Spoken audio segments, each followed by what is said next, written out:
민주당 송영길 대표가 서울 신촌 유세 중에 피습을 당해 병원 응급실에서 치료를 받고 있습니다. 경찰은 용의자를 현장에서 검거해 범행 동기를 조사하고 있습니다.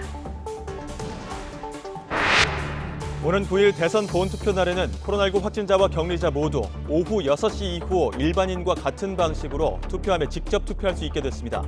중앙선관위는 지난 5일 진행된 확진자 사전투표 부실 관리와 관련해 긴급회의를 소집해 이같이 결정했습니다. 동해안 산불이 나흘째 이어지고 있는 가운데 산림당국은 큰불 제압을 목표로 진화에 총력을 다하고 있습니다. 울진에서는 특히 금강송 군락지로 향하는 불길 방어를 최우선으로 하고 있고 공중과 지상에서 역량을 집중하고 있습니다. 우크라이나의 군사 목적의 공항 사용을 허용할 경우 분쟁 개입으로 보겠다고 러시아가 경고했습니다. 미국은 나토 회원국에 대한 공격에는 즉각적인 방어를 하겠다며 맞대응했습니다. 러시아의 우크라이나 침공 영향 등으로 국제유가가 배럴당 130달러 선을 돌파했습니다. 전문가들은 앞으로도 시장 변동성이 심해져 배럴당 185달러까지 오를 가능성이 있다고 전망했습니다. 오미크론 변이 확산으로 코로나19 신규 확진자가 나흘째 20만 명대를 기록했습니다. 정부는 오미크론의 특성과 의료 역량을 고려해 중증화와 사망 최소화로 전략을 바꾸어 대응하고 있다고 밝혔습니다. 네, 서울 면적의 4분의 1가량이 타면서 역대 2위의 산불 피해로 기록되고 있는 동해안 산불 벌써 나흘째 이어지고 있습니다. 바람이 잦아들었지만 연기와 안개가 뒤섞인 연무로 시야 확보에 어려움을 겪고 있다고 합니다. 취재 기자와 함께 산불 진화 상황 살펴보겠습니다. 문화생활과학부 김진두 기자 나왔습니다. 어서 오십시오. 네. 네, 이 진화 작업의 날씨 변수가 중요하기 때문에 날씨부터 좀 보면 지금 바람은 좀 잦아들었다고 하는데 아까 현장 저희가 연결했을 때 보니까 현장에 연무가 굉장히 짙어서 헬기 작업에 좀 어려움이 있다 이런 소식이 있더라고요. 우선 울진 삼척 산불이 발생한 지 나흘째입니다. 나흘째 동안의 날씨 조건은 진화에 가장 좋습니다. 아, 그렇군요. 우선 바람이 가장 약하게 불고 있습니다. 예. 산불이 처음 났을 때 밤사이에 초속 21m 정도의 태풍급 바람이 불었거든요. 네. 그런데 그 다음 하루하루 지나면서 초속 5에서 10m씩 바람이 좀 잦아들었습니다. 하지만 어제까지는 그래도 순간적인 돌풍이 초속 10m 정도는 불었거든요. 예. 오늘은 아침부터 지금까지 초속 2.4에서 2.9m 정도의 바람이 불고 있는 상태입니다. 2.4에서 2.9. 그렇죠. 그러니까 현재 그 정도의 바람이라면 헬기가 충분히 뜨고 또 진화를 정확히 물을 원하는 위치에 투하할 수 있는 정도의 그 정도의 바람이라고 보시면 됩니다. 근데 문제는 시정입니다. 눈으로 볼 수는 시야가 굉장히 제한돼 있습니다. 이유는 산불에서 난 연기와 우리나라의 대기가 좀 안전된 상태에서 안개가 뒤섞이면서 연무 현상으로 바뀌고 있는 겁니다. 또 산불에서는 계속해서 연기가 나지 않습니까? 그런 것들이 섞이면서 시야를 좀 가리고 있는 게 문제인데 오늘 아침에는 서풍이 불었습니다. 그러니까 서쪽에서 동쪽으로 내륙에서 바닷가 쪽으로 바람이 불었거든요. 그래서 바닷가 쪽으로 바람이 불면서 그 연기들을 좀 씻어냈기 때문에 조금 시야가 좀 확보가 됐었는데 지금은 바람이 다시 남동풍으로 바뀌었습니다. 그러니까 남쪽에서 부는 바람은 맞는데 동쪽에서 서쪽으로 불고 있기 때문에 바람이 바닷가 쪽으로 밀려나가지를 않고 다시 내륙으로 들어오고 있다는 거죠. 네. 따라서 시야 확보가 상당히 어려운 상태가 지금 되고 있고 이렇기 때문에 문제가 뭐냐면 산불을 진화 헬기가 떠서 물을 정확한 위치에 투하를 해야 되는데 잘 안 보인다는 게 문제입니다. 그래서 지금은 최대한 이 산불 확산을 억제하고 굉장히 심한 주불들만 주로 진압하는 그런 쪽으로 작전을 짜고 있습니다. 네. 확산을 억제하는 쪽으로 지금 작전을 짜고 있다고 말씀해 주셨는데 울진 삼척 산불 지금 현재 진화율은 어떻습니까?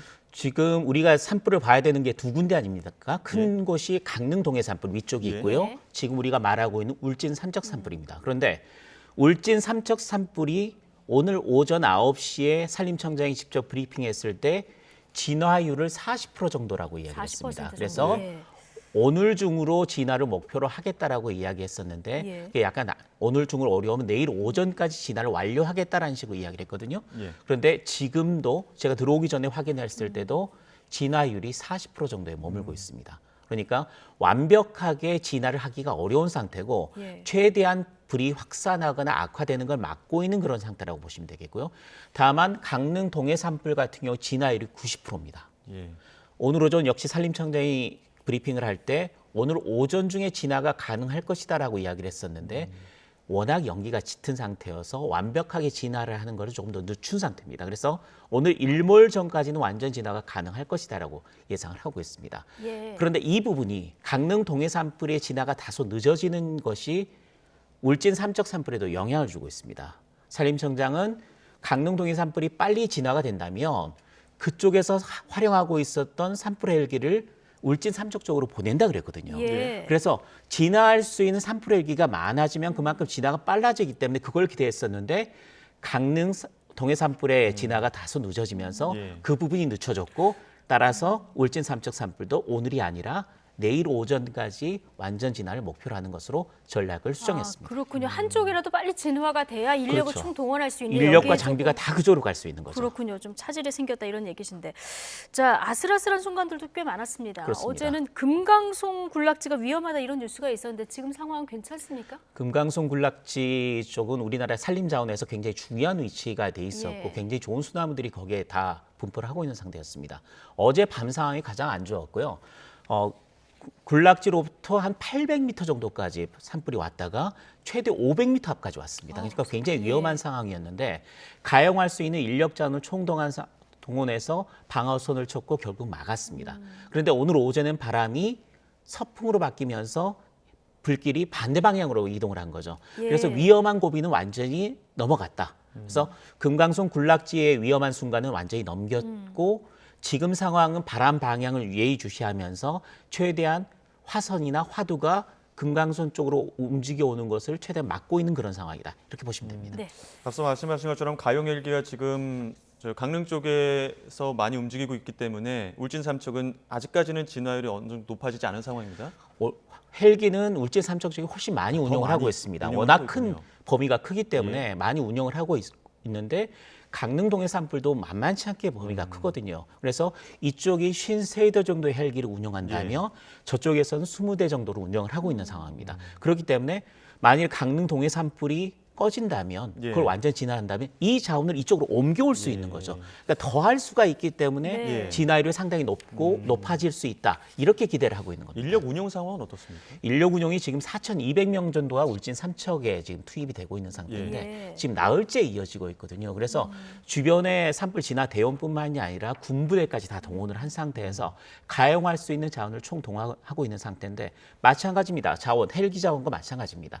위쪽의 산불이 조금 더 빨리 진화가 되고 큰 문제가 없다면 또 다른 지역에서도 산불이 크게 발생하지 않는다면 가용할 수 있는 인원을 최대한 투입을 해서 최대한 빠른 시간 내에 진화를 하는 게 지금 목표로 하고 있는 겁니다. 네. 뭐 산불이 동시다발적으로 발생하다 보니까 그렇죠. 피해도 컸는데 지금 서울 면적의 4분의 1 정도가 탔다 이렇게 전해지고 있습니다. 이게 그렇습니다. 역대 두 번째 규모로 큰 피해라면서요. 지금까지 역대 산불 역사 중에서 가장 큰 산불이 2000년에 동해안 산불이었습니다. 예. 삼척을 포함해서 5개 시군을 강타했던 산불이었는데요. 이때 8일 정도 산불이 이어졌고요. 예. 시간으로 따지면 191시간이 탔습니다. 그러면서 산불 피해 면적이 2만 헥타르가 넘었습니다. 예. 지금이 15,000헥타르 정도. 그러니까 서울시가 6만 헥타르 정도 되니까 4분의 1 정도가 탄 거죠. 네네. 그러니까 역대 2위 기록이고 대형 산불 역사 중에서도 굉장히 의미가 있는 굉장히 피해 면적뿐만 아니라 발생 횟수 그리고 주변의 위험 시설까지 그리고 의미 있는 소나무 군락지까지 위협을 했던 굉장히 위험했던. 위험하면서도 중요했던 산불 중에 하나로 기록이 되고 있고 예. 이게 조금 더 이제 산불을 완전히 진화하고 난 다음에 정밀 조사를 한다면 산불 면적이 더 늘어날 수가 있습니다. 그렇겠죠. 하지만 2000년 산불에는 미치지 못할 것 같고 예. 역대 2위 정도의 아주 큰 산불로 기록될 것으로 보입니다. 지금 울진 삼척 쪽의 그 산불 원인 조사도 함께 이루어지고 있는데 그렇죠. 이 배수로가 최초 발화 지점일 가능성도 있다면서요? 그 처음 발화 지역이 어떻게 되냐면 도로가 있고요. 예. 도로 옆에 배수로가 있고 바로 산으로 연결돼 있는 지역입니다. 네. 그런데 CCTV 화면이 혹시 준비가 돼 있을지 모르겠는데요. 그 CCTV를 보면 바로 배수로에서 뭔가 불꽃이 나온 뒤에 그 불꽃이 바로 산 쪽으로 급속하게 확산되는 모습을 볼 수가 있거든요. 그러니까 배수로에서 뭔가 불길이 시작이 된 거 막 확인했고 예. 그게 전체 산불의 원인인 것까지 CCTV를 통해서 확인이 된 겁니다. 예. 그런데 처음 발화가 뭐 때문에 지금 발화가 된 것이냐. 그러니까 담배 뿌릴 가능성 배제할 수 없는 상태고요. 또 다른 뭔가 이유가 있었을 것이다. 그거를 먼저 특정을 해야 되는데 아직까지 거기까지는 조사가 되지 않았습니다. 예. 비라도 좀 빨리 와줬으면 좋겠는데 그렇죠. 일요일쯤이나 온다 이런 예보가 나와 있어서 날씨가 좀 도와줬으면 하는 이런 바람입니다. 자, 문화생활과학부 김준태 기자와 함께했습니다. 고맙습니다.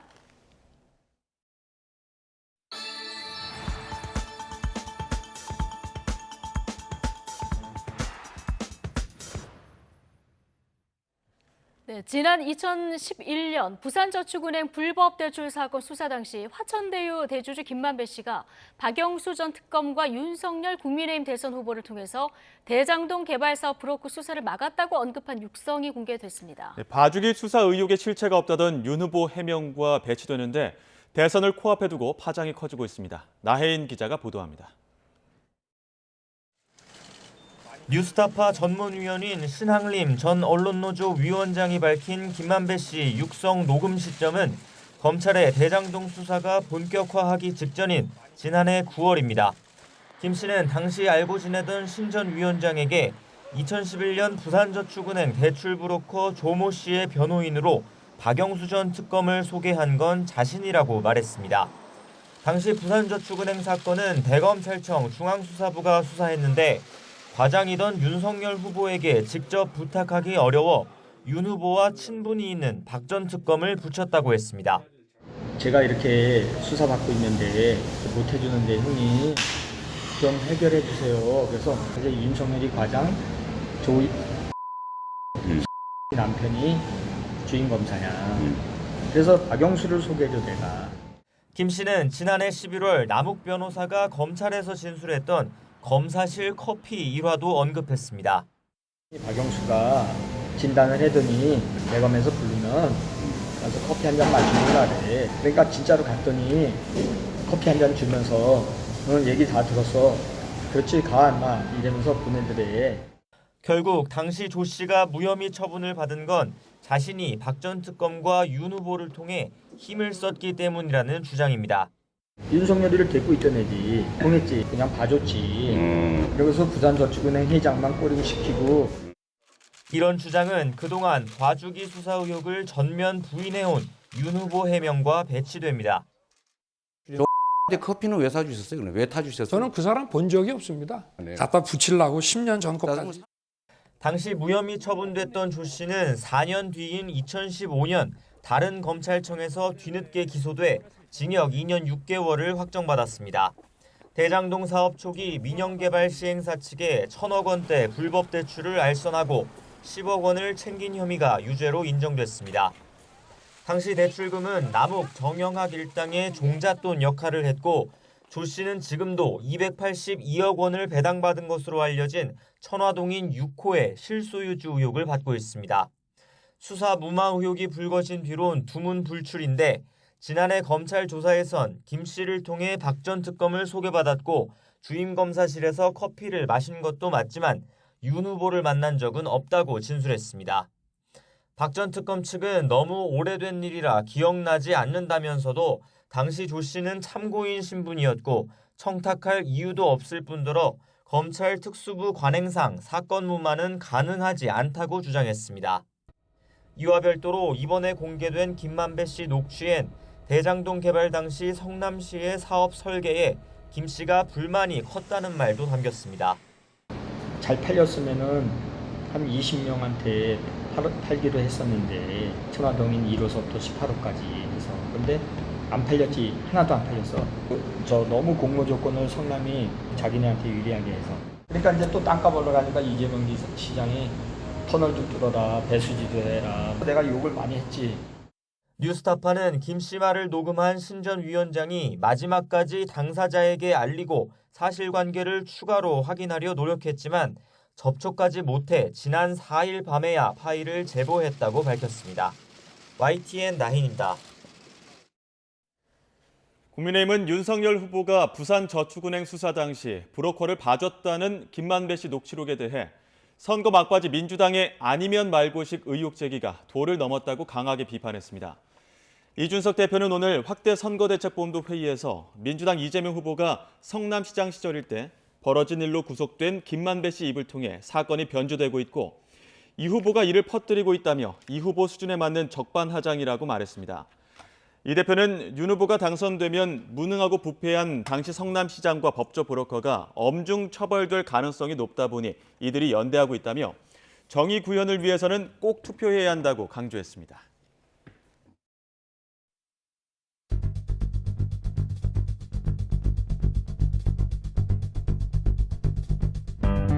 개인은 몰라도 됩니다.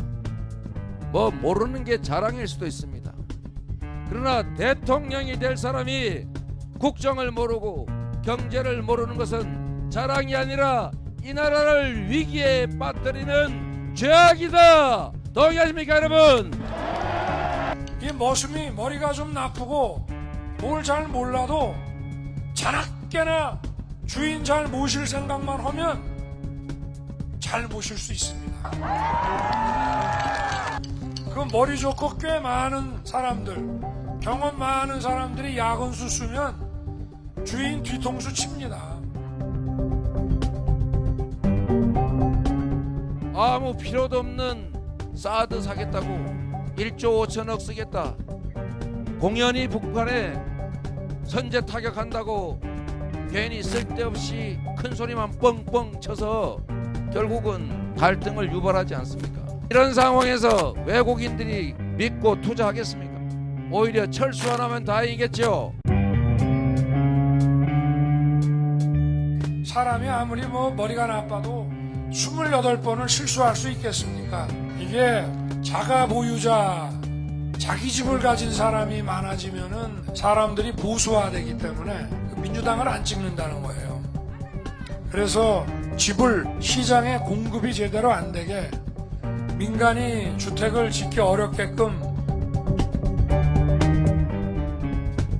그런데 이 이재명의 민주당 사람들은 자기들 뭐 학교 다닐 때 데모 좀 했다고 그래가지고 그 족보팔이 해가지고 수십 년을 정치권 언저리에서 맴돌면서 그렇게 벼슬자리하고 이권에 학작같이 집착합니다. 돈 좋아해요, 아주. 자기 부인 주가 조작에 장모 부동산 투기에 200만 원 월급 받은 사람이 69억을 벌었다는 김건희에 나는 정말 이런 황당한 분이 있나 이런 생각이 들고, 그래도 우리는 민주주의를 위해 싸우다 감옥에 갔는데 지가 검사하다가 사법고시 합격하려고 그렇게 하다 군대 나간 사람이 저 사람이 우리를 이렇게 윽박지를 거란 자격이 있는가?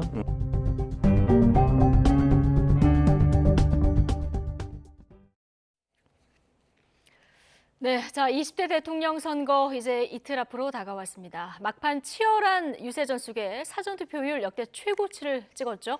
확진자 투표관리 부실 논란도 거센데 본투표에는 어떤 영향을 미칠까요? 여론조사 전문가 두 분과 지금부터 이야기 나눠보겠습니다. 이택수 리얼미터 대표, 배종찬 인사이트K 연구소장 두 분 나오셨습니다. 어서 오십시오. 안녕하십니까? 예, 안녕하십니까? 자, 오늘 유세 현장에서 송영길 대표 피습 소식이 들려왔습니다. 아주 위중한 상황은 아니다, 이렇게 이제 민주당에서 얘기를 하긴 했는데, 배종찬 소장님, 이거 지지하는 후보에게도 도움이 안 되는 그런 일 아니겠습니까? 그렇죠. 예. 그러니까 돌발적인 사태가 선거 국면에 일어나기 마련입니다. 그런데 이런 일이 있어서는 안 되는 거죠. 그리고 이걸 또 정치적으로 해석한다는 것도 바람직하지는 않은 것이고요. 그래서 이제 선거가 이제는 이틀밖에 안 남았기 때문에 이것을 가지고서 뭐 유불리를 따지기는 힘들 것으로 보입니다. 그럼에도 불구하고 적어도 우리가 선거 이후에도 대한민국은 여전히 존재하거든요. 이렇게 서로 간에 양극단으로 갈 때까지 가보자, 이런 식의 선거 국면에 대해서는 곤란할 것 같고요. 정치적으로 무리하게 이게 과연 민주당에 유리하냐 오히려 국민의힘에 유리하냐 이런 해석을 하는 것도 결코 적절하지가 않은 거죠. 예, 알겠습니다. 자, 역대 최고치를 찍은 사전 투표율 얘기를 좀 해볼까요? 36.93%. 아마 이택수 대표님 예상보다도 뛰어넘는 수치 아닙니까? 네, 뭐 대략 한 35에서 40 사이 이제 예상을 했었는데요. 아, 맞추셨군요. 저희가 이제 여론조사 후반 그리고 이제 블랙아웃 들어가는 시기에 여론조사들이 급격하게 사전 투표 의향률이 높아졌었고요. 예. 또 각 당에서 이제 실시했던 여론조사는 공개는 되지 않았습니다만 뭐 40%가 넘었다 이런 예. 정가의 소문이 있었기 때문에 그래서 실제 한 여론조사보다는 한 10%포인트 더 늘어날 수 있겠다라고 이제 전망을 했었는데 네. 이제 최종적으로 한 많은 전문가들이 투표율을 한 75 내지 77 지난번 2012년이나 2017년 대선 정도 되지 않겠느냐. 왜냐하면 아주 박빙이기 때문에 내 표에 의해서 당락이 결정될 수 있다 이렇게 봐서 네. 이제 많은 유권자들이 좀 나오려고 하는 네. 또 사전 투표 때 확진됐음에도 나오신 분들이 굉장히 많거든요. 그래서 이제 여느 때 같으면 뭐 80%에 육박하겠다 이렇게 전망을 할 수도 예. 있겠는데 지금 코로나 전국이기 예. 때문에 확진자분들이 다 나올 수는 없잖아요. 그렇기 네. 때문에 지난 대선이라든지 지지난 대선처럼 한 70% 중반 뭐 그 정도는 충분히 투표율이 나오지 않을까 예상이 되고 있습니다. 예. 자, 그 본투표까지 어떻게 영향을 미칠지 이 부분도 관심인데 제일 높았던 때가 80% 넘긴 적이 한 번 있었죠? 전체 투표율이요? 14대 15대. 14대 15대. 네네. 아, 두 번 있었죠. 13대는 13대까지도 89% 있고요. 자, 그래서 이번에는 지금 75에서 77 77 정도를 충분히 예상을 가능하다. 하셨는데 네. 배종찬 소장님은 어떻게 예상하십니까? 저는 80% 가까이 육박할 걸로 보입니다. 거의 네. 80%에 다다를 수 있다. 왜 그러냐면 지금 오미크론의 확진자가 치명률이 높은 건 아니지 않습니까? 예. 그러니까 와병처럼 누워 있어야 되는 건 아니기 때문에 감염에 대한 우려가 있는 것이지 이것만 잘 통제가 된다면 네. 확진자라고 하더라도 투표를 하는 데는 아무런 어려움이 없거든요. 네. 감염에 대한 우려는 있는 겁니다. 그렇기 때문에 저는 이 정도의 열기라면 또 사전 투표율이 워낙 높았고 지난 대선과 비교를 해보면은 10.8%포인트 더 높고 역대 가장 높았던 2020년 예. 총선 때 국회의원 선거 때와 비교를 해보더라도 10%포인트 이상 높거든요. 네. 그런 만큼 이런 정도의 투표 열기 이번 대선은 프레임 전쟁 또 누룽지 대선입니다. 예. 그렇기 때문에 저는 한 명의 유권자라도 더 투표소에 나갈 가능성이 상당히 높기 때문에 예. 80%에 육박할 걸로 보입니다. 자, 이택수 대표님. 네. 사전 투표는 출구 조사를 안 하잖아요. 네, 못하죠. 근데 방송사 출구 조사 이제 본투표 날에는 방송을 조사를 해서 발표를 하게 되는데 네. 이게 사전 투표율이 이렇게 높다 보면은 정확도가 좀 걱정이 되실 것도 같아요. 그렇습니다.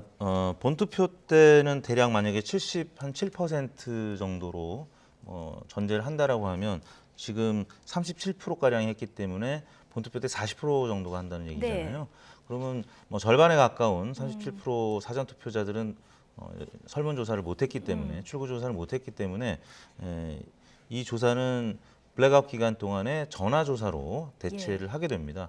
그리고 이제 선관위에서 사전투표가 이제 어제 마감이 됐죠. 그러면 사전투표에 참여한 성연령 분포, 지역 분포를 이제 받아서 그것을 가지고 전화조사로 유추하게 되고요. 나머지는 출구조사는 아니지만 사전 투표를 하신 분들을 전화조사로 해서 네, 전화조사로 이제 대체하는 것이고요. 예. 나머지 만약에 40%가량이 본투표에 이제 한다라고 하면 그분들을 대상으로는 출구조사를 이제 할 수 있는 건데 여하튼 과거에는 사전 투표가 한 3분의 1, 본투표가 3분의 2 이렇게 됐었는데 지금은 거의 절반 정도씩 배분이 되기 때문에 예. 하나의 어떤 패턴으로 자리 잡을 가능성이 있습니다. 그래서 사전 투표하고 본 투표가 지난 2020년 총선 때는 민주당하고 또 이제 국민의힘 이 격차가 사전 투표 때는 거의 한 20% 정도 차이가 났었는데 예. 지난 4.7 재보궐선거 때는 그보다 조금 완화가 돼서 한 10% 정도 네. 차이가 났었는데 아마 이제 점점 국민의힘 지지층 보수층도 사전 투표에 많이 참여하는 예. 그런 분위기가 될 것 같아서 격차가 아주 커지지는 않을 것 같고요. 또 본투표에서도 마찬가지입니다. 본투표도 사실 보수 진영이 좀 유리한 그런 네. 구도였는데 또 본투표에도 진보 진영이 많이 나와서 투표할 가능성이 있기 때문에 예. 과거하고는 조금 다른 양상이 되지 않을까 싶습니다. 예. 이 부분 잠깐 말씀드려야 될 것 같아요. 지난 대선 때 제가 이제 그 출구조사를 담당을 했기 네. 때문에 왜냐하면 지난 대선 같은 경우에는 전화조사로 적용하는 것은 아니고 본 선거 때의 투표 결과를 가지고 사전 투표 때 성, 연령, 지역별로 적용을 했거든요. 네. 그런데 물론 수적인 부담도 있습니다. 사전 투표가 거의 이 전체 최종 투표자의 한 절반 가까이 되고 또 정치 성향도 상당히 다를 수가 있습니다. 예. 사전 투표자와 또 본 선거일날 투표자. 그런데 이런 노하우를 가지고 있습니다. 예. 조사기관들이 이전의 경우에도 보면 그런 기술력과 노하우가 적용되면은 충분히 적중시킬 수 있을 것으로 예상을 하고 있습니다. 기술력과 노하우가 있기 때문에 뭐 크게 네. 걱정은 안 해도 된다 말씀을 해주셨고요. 어쨌든 지금 높은 사전 투표율이 어디에게 유리할 것인가 여야 모두 서로 우리한테 유리하다 이렇게 얘기를 하고 있는 상황인데 지역별로 좀 보시겠습니다. 지금 전남 지역이 51.45로 가장 높고요. 전북 지역, 광주 지역 다 50% 육박하는 이런 수치가 나왔고요. 경북이 41.02%, 높은 편이고요. 그런데 대구하고 부산은 또 평균에 못 미치는 수치. 서울은 37.23%로 높은데 경기는 33.65%로 또 낮습니다. 이택수 대표님, 네. 지역별로 이거 어떻게 해석을 해야 될까요? 일단 호남이 높은 것은 이제 민주당 입장에서는 반가운 소식일 수 있죠. 예. 이제 호남에서는 이재명 후보 지지율이 마지막 발표된 여론조사 결과들 보면 대략 60% 후반 정도 나왔었기 때문에 결정하신 분들이 빨리 투표 네. 했다라는 거는 좀 안심할 수 있는 단계일 것 같은데 문제는 다른 지역들이 뭐 경기 같은 경우도 이재명 후보가 좀 강세 지역이긴 한데 여긴 네. 또 최저치란 말이에요. 그래서 제가 이제 이 최저치로 나왔던 여론 그 지역들을 보니까 네. 경기, 서울, 그다음에 인천, 그다음에 부산, 대구, 경남 이런 순이거든요. 네. 이게 이 지역들이 코로나의 확진자 수가 많은 지역들입니다. 순위별로 봐도 예. 경기가 가장 많았고 서울, 그다음에 인천 이런 순으로 확진자 예. 수가 많은데 이런 지역들이 사전 투표율도 낮습니다. 예. 두 번째는 또 이 지역들이 이른바 캐스팅 보트 지역들도 많고요. 네. 왜냐하면 이재명 또 윤석열 후보 지지율 격차가 작은 지역들이 많기 때문에 안철수 후보가 갑작스럽게 사퇴하면서 좀 고민하는 분들이 많이 계신 것 같아요. 그래서 조금 본투표 때까지는 조금 더 고민을 하고 결정을 하겠다 네. 이런 분들이 계시기 때문에 여러 요인에 의해서 그래서 호남 지역을 제외하고는 나머지 지역들은 사실 유불리 따지기 어려운 왜냐하면 네. 사전 투표한 분들을 대상으로 여론조사를 해서 뭐 블랙아웃 기간이 없이 네. 조사 결과를 발표할 수 있다라고 하면 예. 사전 투표에 따른 밴드웨건 효과가 있을 수 있겠지만 사전 투표한 분들한테 또 여론조사를 못하게 돼 있고 발표도 못하게 돼 있기 때문에 사실 유불리 따지기는 좀 어려운 상황이 아닌가 싶습니다. 예, 지역별로는 특히 지금 말씀해주신 대로 호남하고 경기 지역이 특히 이제 이 주목되는 이런 상황이었고요. 어쨌든 국민들의 투표 열기는 굉장히 뜨거운 이런 상황이었는데요. 지금 선관위의 확진자와 격리자 투표 관리 부실 논란이 굉장히 거셉니다. 직접 투표, 비밀 투표가 훼손됐다 이런 지적까지 나왔는데 사전 투표장에서 어떤 일들이 있었는지 먼저 박성훈 앵커가 정리해드립니다. 네, 역대 최고의 사전 투표율이 나올 정도로 지난 주말 많은 유권자들이 투표했죠. 이번 사전 투표에서는 저녁 6시부터 코로나 확진자들이 한 표를 행사할 수 있었는데요. 이 자리에서 21세기 대한민국이라고 믿기 힘든 광경이 연출됐습니다. 확진 격리자들의 투표 용지를 사무원들이 옮기는 과정에서 택배 상자, 소쿠리, 가방 등이 사용됐고 급기야 쓰레기 종량제 봉투까지 등장했습니다. 유권자들의 소중한 한 표가 보안에 취약한 형태로 옮겨진 거죠. 왜 이런 일이 벌어진 걸까요? 선관위 설명은 이렇습니다. 투표소마다 하나의 투표함만 설치해야 한다는 규정 때문에 투표 사무원이 확진자들의 투표 용지를 일괄 수거해 대신 투표함에 넣었다는 겁니다. 논란은 여기서 끝이 아닙니다. 투표를 하려고 용지를 받았는데 이미 특정 후보에게 기표가 되어 있는 종이가 나온 겁니다. 이렇게 기표된 용지를 유권자가 받았을 경우 원칙적으로 무효표가 돼야 하고 실제 대구 수성구에서는 이런 사례를 무효 처리했습니다. 하지만 서울 은평구에서는 유효 처리를 했죠. 선관위가 원칙 없이 주먹국으로 일을 처리했다는 비판을 받고 있는 이유입니다. 이 같은 선거 관리는 현행법 위반 소지도 있습니다. 법조계에서는 공직선거법 158조 4항에 따라 직접 선거, 비밀 선거 원칙에 반하는 명백한 위법이라고 주장하고 있습니다. 선관위는 2차례 사과문을 발표하고 오늘 오전 10시 10분부터 긴급회의에 들어가 2시간에 걸쳐 비공개 회의를 진행했습니다. 선관위는 본투표 날 확진자와 격리자 모두 오후 6시 이후 일반 선거인과 동일한 방식으로 투표함에 직접 투표하는 방식을 채택했습니다. 결국 문제가 됐던 투표지 전달 방식을 없애기로 결정했지만 선관위의 부실 관리로 촉발된 부정선거 논란은 대선이 끝난 후에도 거센 후폭풍을 예고하고 있습니다.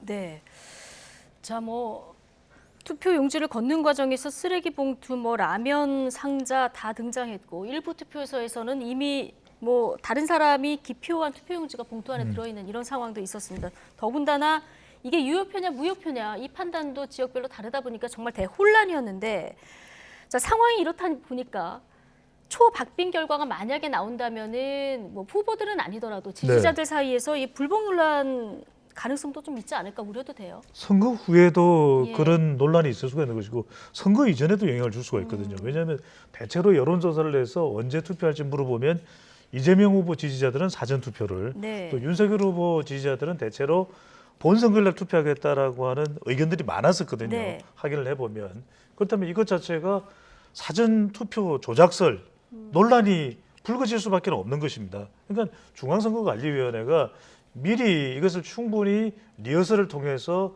어떤 부분들이 허점이 될 수 있는지를 파악을 했었어야죠. 이런 것을 중앙선거관리위원회가 선거관리의 공정성, 너무나도 이번 선거는 특별히 더 중요할 수밖에 없거든요. 예. 그런 점에서 사전투표 조작설 논란이 이제 부정적인 인식으로 퍼질 수 있기 때문에 이게 아무리 관리 부실이라고 보더라도 인식은 또 부정적인 인식이 나올 수 있거든요. 예. 그렇게 되면 본선거일 날 윤석열 후보 지지자들이 결집할 수 있는 현상도 나타날 수 있고 예. 또 한편으로는 그래? 윤석열 후보 지지층들이 결집한단 말이야. 이렇게 되면 이재명 후보 지지층들도 또 덩달아서 결집을 할 수밖에 없는 것이 아까도 이제 지역별 사전투표를 말씀하셨는데 이 부분도 사실 안타까운 부분이에요. 왜냐하면 국회나 중앙선거관리위원회가 선제적으로 경기도 같은 곳은 넓은 지역 범위에 비하면 사전투표소가 숫자가 적어요. 그렇군요. 그렇다면 그것도 빨리 좀 그래서 많은 제보들이 어떤 이야기냐면 사전투표로 예. 갔는데 너무 시간이 걸리니까 되돌아갔다는 이야기가 나오거든요. 그런 것도 경기도 지역의 이 투표율이 사전투표율이 낮은 영향을 줬을 수 있기 때문에 네. 이런 부분들을 중앙선거관리위원회가 신뢰입니다. 네. 미리 좀 예방을 해야 되는 것이죠. 이택수 대표님. 네. 그런데 이 선관위에 대해서 여야가 모두 이 부실 선거다 굉장히 강력한 비판을 공개 내놓고 있는데 양쪽 다 부정선거다 이런 표현은 안 쓰거든요. 이건 굉장히 조심하는 이런 분위기인데 이유가 있을까요? 어느 쪽이든 사실 승리의 가능성이 여전히 있죠. 네. 워낙 박빙 선거기 때문에 민주당이 재집권할 수도 있는 거고 국민의힘이 정권 교체할 수도 있는 거고 그렇기 때문에 이걸 부정선거로 단정짓기는 좀 어려울 것 같고요. 늘상 선거 이후에 이제 패배한 쪽에서는 선거 개표 조작과 관련된 음모론들이 좀 있긴 있었는데 일단 국민의힘에서는 이제 국민의힘 지지층이 좀 본투표에 결집할 수 있는 어떤 계기가 된다고 보고 지금 강공 모드로 가고 있고요.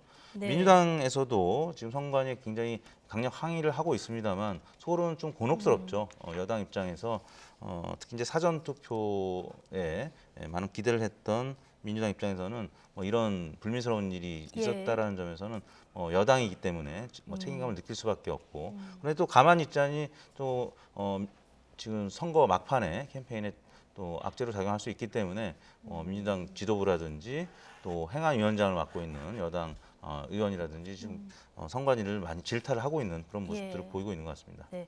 앞서 배종찬 소장님께서 누룽지 대선 끝까지 한 네. 표라도 끌어모아야 된다는 말씀을 해주셨는데 가장 캐스팅 보트로 마지막까지 남아있는 연령층 중 하나가 20대 아니겠습니까? 지금 연령별 선거인 명부 규모 추이를 보면은 유권자 연령대가 18세로 내려왔죠. 그러다 네. 보니까 20대 이하가 지금 15만 명 정도 늘었고요. 30대는 좀 줄었고 50대가 플러스 15만 이렇게 된 상황인데요.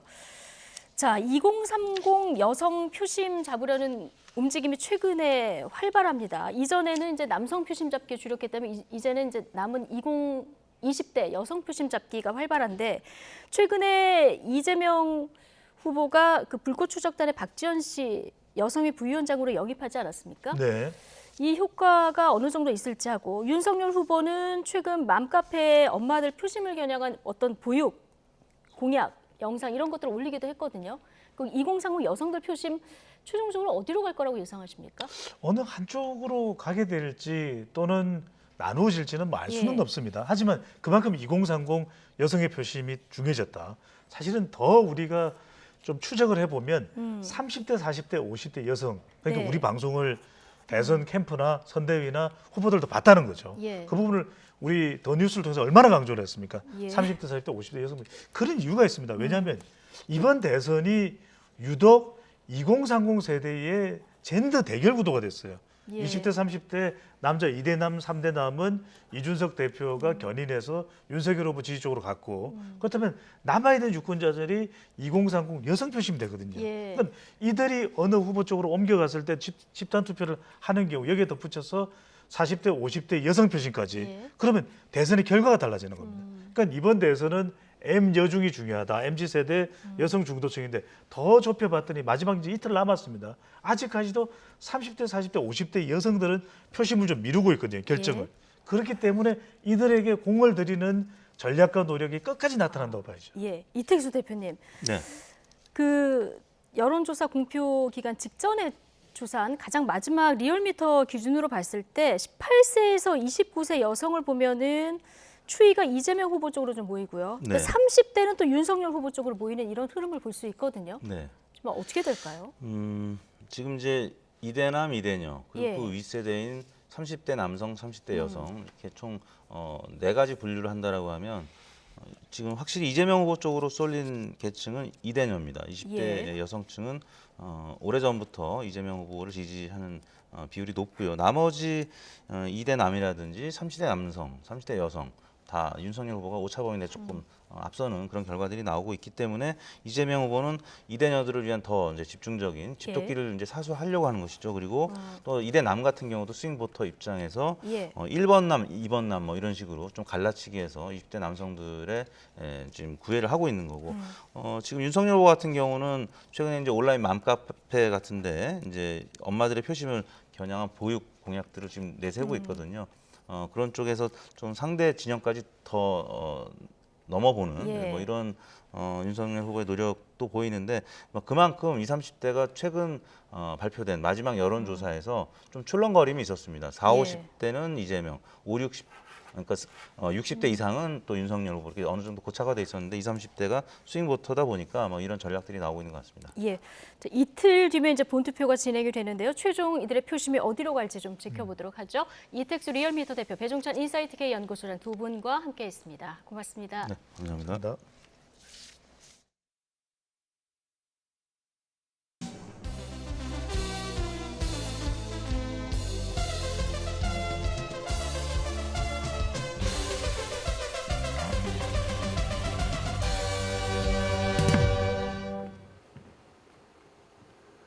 대부분의 선거는 부동층의 선택이 당선자를 정합니다. 그런데 부동층은 투표를 포기한 기권층이 아닙니다. 오히려 끝까지 고민하고 선택하는 신중하면서도 적극적인 유권자들이죠. 여론조사 공표가 금지되기 전 마지막 조사를 보면 부동층 비율은 20% 안팎입니다. 그런데 이건 윤석열, 안철수 후보의 단일화 이전 조사입니다. 지금은 안 후보 지지자들이 이 부동층 대열에 상당수 합류했을 것으로 보이고요. 기존 부동층들은 단일화라는 갑작스러운 선거 구도의 변화를 지켜보며 더 혼란스러워졌을 수도 있고 오히려 마음을 정했을 수도 있습니다. 분명한 건 야권 단일화가 부동층의 마음에 어떤 형태로든 불을 질렀다는 거겠죠. 우리나라 선거는 이렇게 매번 역동적이고 다른 양상을 보입니다. 특히 이번에는 부동층의 주류가 바뀌었습니다.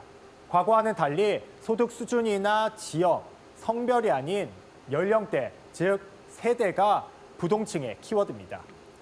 네, M과 Z. 이번 20대 대선 부동층을 상징하는 알파벳입니다.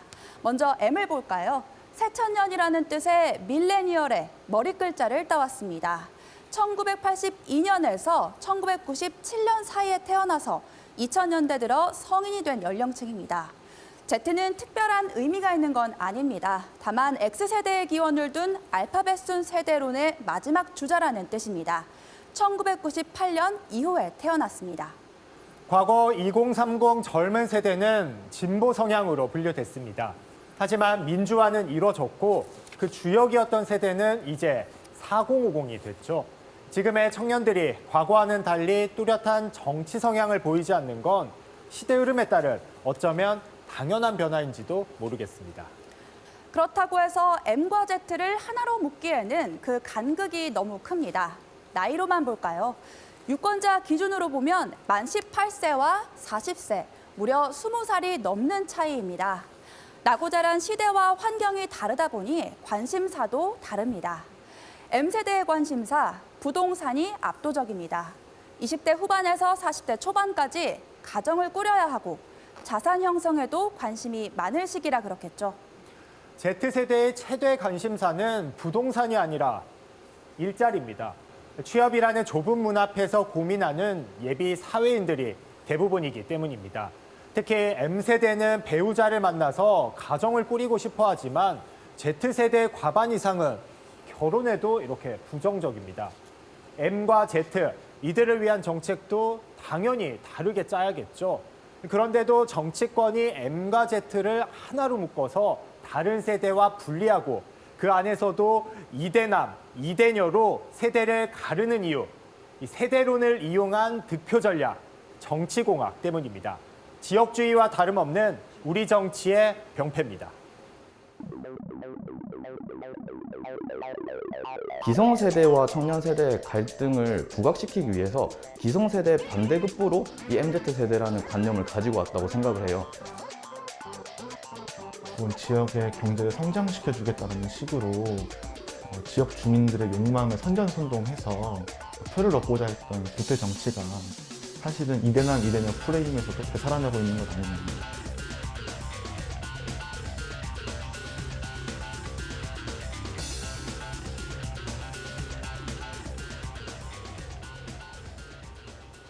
부동층으로 분류되지는 않지만 선거를 결정지을 이른바 게임 체인저, 자영업자입니다. 1987년 직선제가 부활한 이후 치러진 7차례 대선.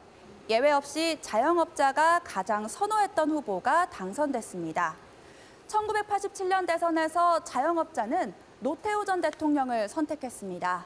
외환위기가 닥쳤던 1997년 대선에는 김대중, 이회창, 이인재 후보까지 이렇게 득표 순위까지 적중했습니다.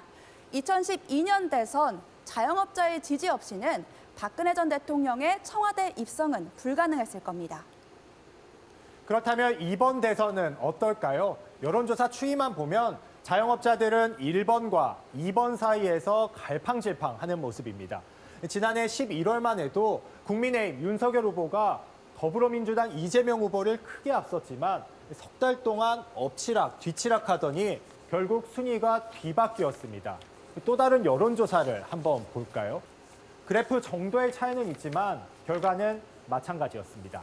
양측의 네거티브 공세에 마음을 정하지 못했을 수도 있겠지만 더 큰 이유는 팬데믹 2년 지칠 대로 지친 자영업자들이 후보들 경제 공약을 누구보다 꼼꼼하게 따져보고 예민하게 반응하기 때문이라는 분석입니다.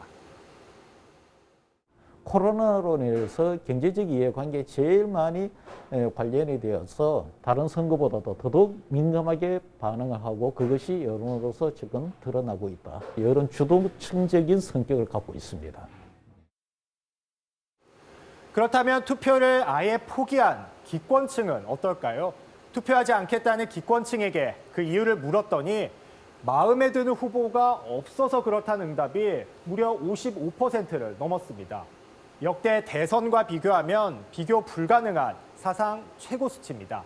최근 조사를 봐도 투표 포기 이유, 마음에 드는 후보를 찾지 못했기 때문이라는 답이 압도적입니다. 언론은 여기에 역대급 비호감 선거라는 딱지를 붙였고 정치권은 네거티브로 일관했습니다. 정책 경쟁은 실종됐고 공약이 아닌 호감, 비호감만 따지는 악순환이 이번 선거를 지배했습니다. 하지만 역대 최고를 기록한 사전 투표율을 보면 선거는 호감, 비호감 사이의 선택이 아니라 우리 삶을 바꿀 선택이라는 걸 유권자들은 알고 있는 것 같습니다. 지금까지 민심연구소였습니다.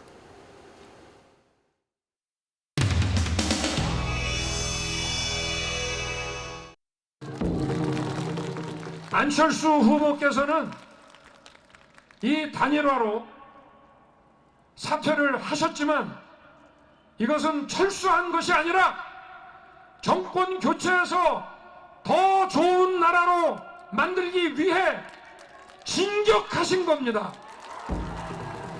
안철수의 진격입니다, 여러분.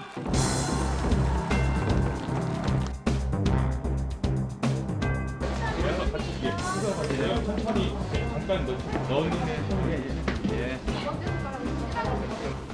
투표용지에 본인 이름 옆에 사퇴 표시 된 거 보셨을 텐데 혹시 심정 어떠셨는지 궁금합니다. 제 결심에 따른 결과여서 담담한 심정이었습니다.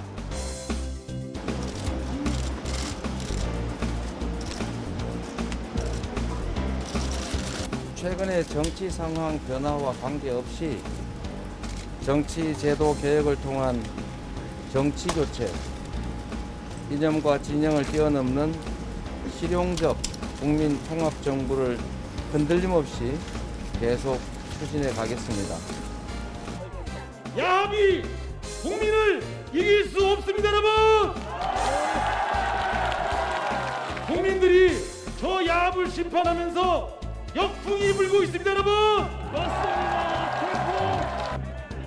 조금만 잘못하면 다시 또 촛불 들고 보도불로 깨는 일이 생길 수도 있지 않습니까? 우리 민주공화국 윤석열입니다! 윤석열! 안철수! 윤석열 후보의 상식과 공정, 거기에 저 안철수의 미래와 국민 통합이 합치면 더 좋은 대한민국 반드시 만들 수 있습니다.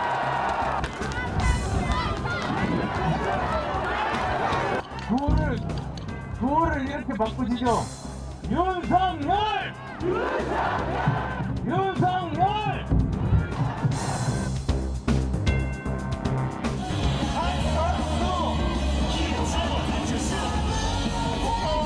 국민의당 대통령 후보 안철수입니다.